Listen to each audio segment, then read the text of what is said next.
Lennox Lewis fought Mike Tyson, knocked him out in 8 rounds. He fought Evander Holyfield twice. Vitali Klitschko, Shannon Briggs, Oliver McCall, the most dangerous heavyweights on earth. But when someone finally asked him one simple question, who was the toughest boxer you ever faced? His answer shocked the entire boxing world. It wasn't Tyson. Lennox Claudius Lewis was born September 2, 1965, in West Ham, London. Parents both Jamaican immigrants. Father Carlton, mother Violet. East London neighborhood, working class, tough streets. The doctor who delivered him looked at the 10-pound baby and said simply, "He looks like a Lennox." The name stuck forever. Growing up in East London was not easy. Money was scarce. Opportunities were limited, but Lennox was different from other children physically. Large, powerful, naturally athletic. Even as a small boy, his size was remarkable. In 1977, everything changed. Lennox was 12 years old. His mother Violet packed their belongings and moved to Kitchener, Ontario, Canada. A new country, a new life, a fresh start. Kitchener was nothing like London. Quieter, colder, different entirely. But Lennox adapted quickly, enrolled at Cameron Heights Collegiate Institute, discovered sports immediately. Canadian football, basketball, soccer, excelled at everything he tried. Then he found boxing. At 13 years old, Lennox Lewis walked into a boxing gym for the first time. Something clicked immediately. The footwork, the strategy, the chess match of 2 men in a ring. It made complete sense to his mind. He trained obsessively, every day, every week, month after month. His coaches Arnie Bohm and Adrian Teodorescu recognized something extraordinary immediately. This wasn't just a big kid who could punch. This was a natural, a once-in-a-generation talent. By 1983, just 5 years after first lacing up gloves, 17-year-old Lennox Lewis won the gold medal at the Junior World Championships. World champion as a teenager. The boxing world started paying attention. In 1984, Lewis represented Canada at the Summer Olympics in Los Angeles. Super heavyweight division. He was 18 years old, ranked 6th in the world by the International Boxing Association. He advanced through the competition, reaching the quarterfinals before losing by decision to Tyrell Biggs of the United States. Biggs went on to win gold. Lewis was disappointed, but not defeated. He made a decision that defined his entire career. He refused to turn professional, refused to take the money being offered immediately, stayed amateur, kept training, kept improving, eyes fixed on one goal only, Olympic gold. 4 more years of amateur boxing, sacrifice, discipline, fighting for nothing but pride and preparation. While other fighters turned professional and started earning, Lewis kept grinding. It paid off completely. September 1988. Seoul, South Korea. The Olympics. Super heavyweight division. Lennox Lewis stepped into the ring for the gold medal final. His opponent was Riddick Bowe, an American, massive, powerful, dangerous, a future world heavyweight champion. Lewis stopped him in the 2nd round. Referees stopped the contest.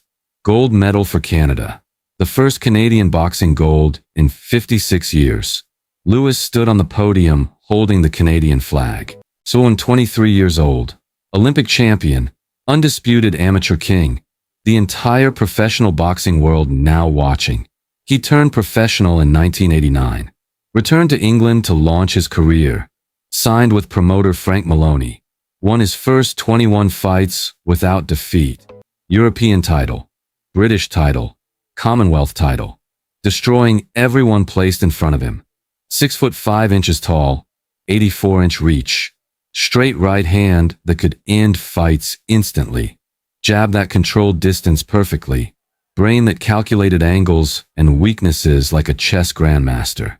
In 1992, Lennox Lewis destroyed Donovan Ruddock in 2 rounds.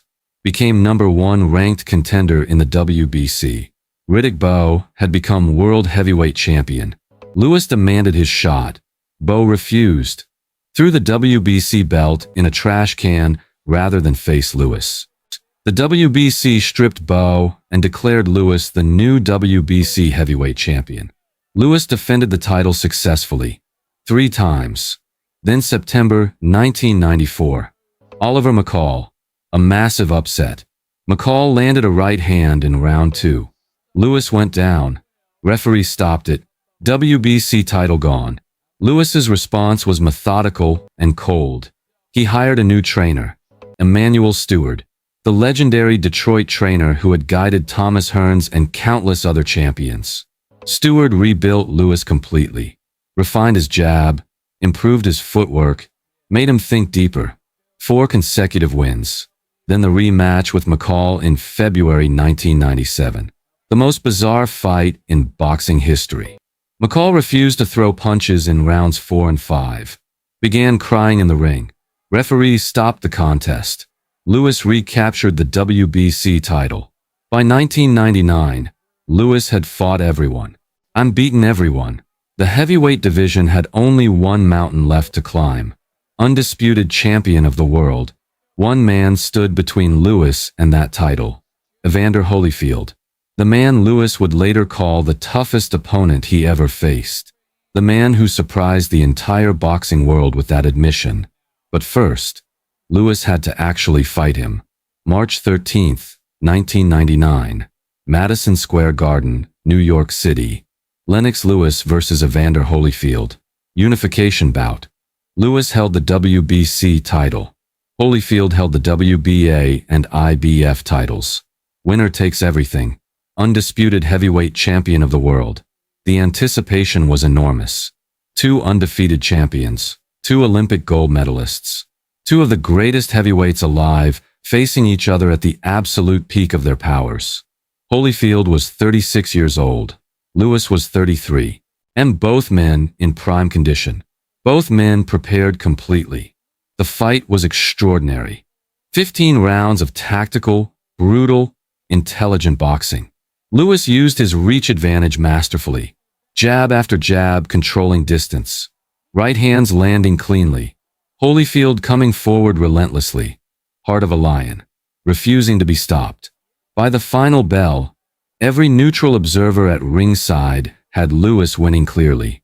Most journalists scored it heavily for Lewis. The crowd at Madison Square Garden believed Lewis had won convincingly. Then came the scorecards. Draw. The arena erupted in outrage. Boos cascading from every section. Lewis stood in the ring, visibly stunned. His corner erupted in anger. The boxing world immediately called it one of the most controversial decisions in heavyweight history. Lewis was robbed. The evidence was overwhelming. He had controlled the fight, landed more punches, used superior boxing intelligence throughout. But the judges saw something different, or pretended to. The WBA and IBF immediately ordered a rematch. Lewis had no choice but to accept. November 13th, 1999. Thomas and Mack Center, Las Vegas, Nevada. The rematch. Same 2 fighters. Same championship stakes. But Lewis came in different. Stewart had made adjustments. More aggressive early. Establishing the jab faster. Cutting off the ring more effectively. 12 rounds. Lewis dominant from the opening bell. More accurate. More powerful. More complete. This time the scorecards were clear. Lennox Lewis won by unanimous decision. Undisputed heavyweight champion of the world. He had reached the summit. But the question everyone always asked Lewis afterward was the same. Who was the toughest opponent you ever faced? The obvious answers seemed clear. Mike Tyson, Oliver McCall who had knocked him out, Hasim Rahman who had knocked him out cold in South Africa, Vitali Klitschko who had cut him badly before the fight was stopped. Lewis always paused before answering, then gave the same response every time. Evander Holyfield. People seem to be genuinely surprised when I tell them Holyfield was my toughest opponent, Lewis said. Not to be confused with my toughest fight, which was Ray Mercer. But when you really dive into why that is, it actually makes a lot of sense. The boxing world was always shocked. How could it be Holyfield? Lewis had won both fights. Lewis had dominated both fights. Lewis explained carefully, Holyfield was not just a fighter. He was a complete boxing package, unlike anything else Lewis encountered. Amateur pedigree going back to age 8. Olympic bronze medalist 1984 in Los Angeles. Undisputed cruiserweight champion before moving up in weight.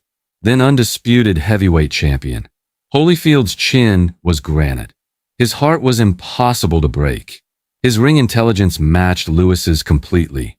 And unlike most heavyweights who wilted under Lewis's jab and right hand, Holyfield absorbed everything and kept moving forward. He started boxing at 8 years old, Lewis said, was an Olympic bronze medalist in 1984. Before he moved up to heavyweight, he cleared out the cruiserweight division, arguably the best ever in that weight class. Holyfield, like me, has extensive amateur pedigree that served him well throughout his professional career. Every other opponent Lewis faced had a weakness he could exploit systematically. McCall had mental instability. Rahman got lucky with one punch. Tyson was powerful but predictable. Klitschko was dangerous but stoppable. Holyfield had no exploitable weakness. He could box. He could brawl. He could take punishment without flinching. His footwork was exceptional for a heavyweight. His combinations were sharp and accurate. His conditioning never broke down regardless of punishment absorbed. Lewis dominated both fights through pure physical size and reach advantage. But he never truly solved Holyfield. Never found the clean knockout shot that ended it decisively. Holyfield went the full distance both times. Competed every single round. And no other opponent had done that to Lennox Lewis. Not Tyson, not Klitschko, not anyone. Lewis retired June 2003 after stopping Vitali Klitschko. Walked away undefeated effectively. The only heavyweight champion to avenge every professional loss. Career record, 41 wins, 2 losses, 1 draw. 32 knockouts. Inducted into the International Boxing Hall of Fame in 2009. The last undisputed heavyweight champion in history. And when people ask who was the toughest man he ever faced across 44 professional fights spanning 14 years, he never hesitates. Evander Holyfield, the man most people forget. The man Lewis never forgets.